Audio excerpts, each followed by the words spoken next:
പുതുമയാർന്ന ആശയവുമായി കാഞ്ഞിരപ്പള്ളി AKJM സ്കൂളിൽ Christmas പുൽക്കൂടൊരുങ്ങി.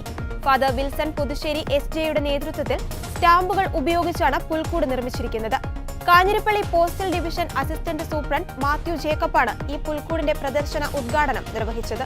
സ്വിറ്റ്സർലൻഡിലെ Bern ആസ്ഥാനമായുള്ള യൂണിവേഴ്സൽ പോസ്റ്റൽ യൂണിയന്റെ 150-ാം വർഷം ആഘോഷിക്കുന്ന ഈ വർഷം ക്രിസ്തുമസ് പുൽക്കൂടൊരുക്കുവാൻ ഉപയോഗിച്ചിരിക്കുന്നതിൽ ഭൂരിഭാഗം സ്റ്റാമ്പുകളും സ്വിറ്റ്സർലൻഡിൽ നിന്നുള്ളവയാണ്. കഴിഞ്ഞ വർഷം AKJM സ്കൂളിന്റെ നേതൃത്വത്തിൽ ഉപയോഗശൂന്യമായ പേനകൾ ഉപയോഗിച്ചായിരുന്നു പുൽക്കൂടൊരുക്കിയത്. Philately society Kottayam president Joseph Kayyalakkal, school manager father Stephen Chundamthadam SJ, principal father Augustine Peedikamala SJ എന്നിവർ ക്രിസ്തുമസ് സന്ദേശം നൽകി. വാദ്യമേളങ്ങളുടെയും ഗാനങ്ങളുടെയും അകമ്പടിയോടെ എത്തിയ നിരവധി ക്രിസ്തുമസ് പാപ്പമാരോടൊപ്പം കുട്ടികൾ ക്രിസ്തുമസിനെ വരവേറ്റു. തുടർന്ന് LP, UP, HS, HSS എന്നീ വിഭാഗങ്ങളുടെ കരോൾഗാന മത്സരവും അരങ്ങേറി. AKJM ഹയർ സെക്കൻഡറി സ്കൂൾ നിർമ്മിച്ച ഒരു ക്രിബാണ് ഈ ഫിലാറ്റലി ക്രിബ് എന്നുള്ളത്. ഫിലാറ്റലി എന്ന് പറയുന്നത് സ്റ്റാമ്പ് കളക്ട് ചെയ്യുന്നവരുടെ ഒരു സൊസൈറ്റിയാണ്. ഞാനതിലൊരു അംഗം കൂടെയാണ്. അപ്പോൾ അങ്ങനെയാണ് ഈ ഒരു ആശയം എന്നിൽ ഉദിക്കുന്നത്. ഇത് ഞാൻ സ്റ്റാമ്പ് കളക്ഷൻ തുടങ്ങിയിട്ട് 50 വർഷമായി.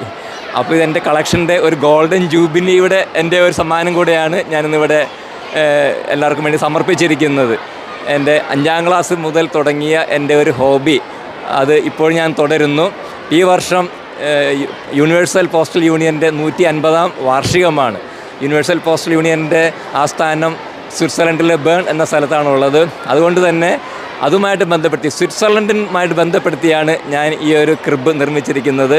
ഇവിടെ ഉപയോഗിച്ചിരിക്കുന്ന സ്റ്റാമ്പുകളിൽ ഏകദേശം ഒരു 90% സ്വിറ്റ്സർലൻഡിൽ നിന്നുള്ള സ്റ്റാമ്പുകളാണ്. ആ സ്റ്റാമ്പുകളെല്ലാം തന്നെ ഒരു തിമാറ്റിക് ആയിട്ടാണ് പ്രസൻറ്റ് ചെയ്തിരിക്കുന്നത്. അവിടെ ക്രിസ്മസ് സ്റ്റാമ്പുകളുണ്ട്, ക്രിസ്മസ് ട്രീയിൽ അതുമായിട്ട് ബന്ധപ്പെട്ട സ്റ്റാമ്പുകളാണ് ഉപയോഗിച്ചിരിക്കുന്നത്.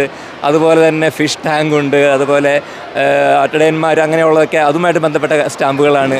വീട് എല്ലാം ഉണ്ടാക്കിയിരിക്കുന്നത് കെട്ടിടവുമായിട്ട് ബന്ധപ്പെട്ട സ്റ്റാമ്പുകൾ കൊണ്ടുള്ള കെട്ടിടം അതൊക്കെയാണ് നിർമ്മിച്ചിരിക്കുന്നത്.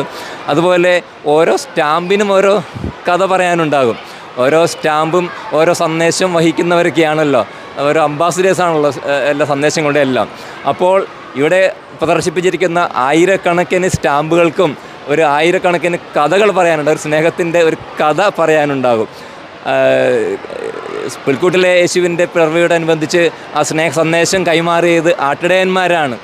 എന്നാൽ ഇവിടെ ആ ഒരു ദൗത്യം നിർവഹിക്കുന്നത് പോസ്റ്റ്മാൻമാരാണ്. ഈ സന്ദേശം എത്തിക്കുന്നത് ജനങ്ങളിലേക്ക് എത്തിക്കുന്നത് പോസ്റ്റ്മാൻമാരാണ്. അതുകൊണ്ടാണ് ഞാനിവിടെ പോസ്റ്റ്മാൻമാരുടെ ചിത്രങ്ങളൊക്കെ വെച്ചിരിക്കുന്നത്. അവർക്ക് ഈ ഒരു സന്ദേശം അയക്കുന്നതിൽ വലിയ ഒരു റോളുണ്ട്. അപ്പോൾ അതെല്ലാം ഈ അവസരത്തിൽ ഞങ്ങളൊക്കെ അംഗീകരിക്കുകയാണ്, അവരെയൊക്കെ ഓർക്കുകയാണ്. പോസ്റ്റൽ ഡിപ്പാർട്ട്മെൻറ്റിൻ്റെ പ്രവർത്തനങ്ങളൊക്കെ ഈ അവസരത്തിൽ നന്ദിയോടെയൊക്കെ ഓർക്കുകയാണ്. അങ്ങനെയാണ് ഈ ഒരു ആശയം ഇവിടെ ഞാനിവിടെ പ്രസൻറ്റ് ചെയ്തിരിക്കുന്നത്. എൻ്റെ മനസ്സിലിങ്ങനെ തോന്നി എന്തെങ്കിലും നല്ല രീതിയിൽ ചെയ്യണം. എല്ലാ വർഷവും ഏതെങ്കിലും ഒരു പ്രത്യേക തീം എടുത്തിട്ടാണ് ഞാൻ ക്രിബ് ഉണ്ടാക്കുക. കഴിഞ്ഞ വർഷം ഉണ്ടാക്കിയ പേനകൾ കൊണ്ടുള്ള വേസ്റ്റ് പേനകൾ കൊണ്ടുണ്ടാക്കിയ ക്രിബ്, അതോടൊപ്പം തന്നെ കൊറോണ കാലത്ത് കൊറോണയെ പറ്റിയുള്ള ഒരു ക്രിബ്. ആ രീതിയിൽ ഓരോ വർഷവും വ്യത്യസ്തമായിട്ടുള്ള ആശയങ്ങൾ വെച്ച് ക്രിബ് ഉണ്ടാക്കി. ഈ വർഷം എൻ്റെ ഒരു ആശയം ഈ ഒരു പോസ്റ്റൽ ഡിപ്പാർട്ട്മെൻറ്റിൻ്റെ ഇതായിരുന്നു.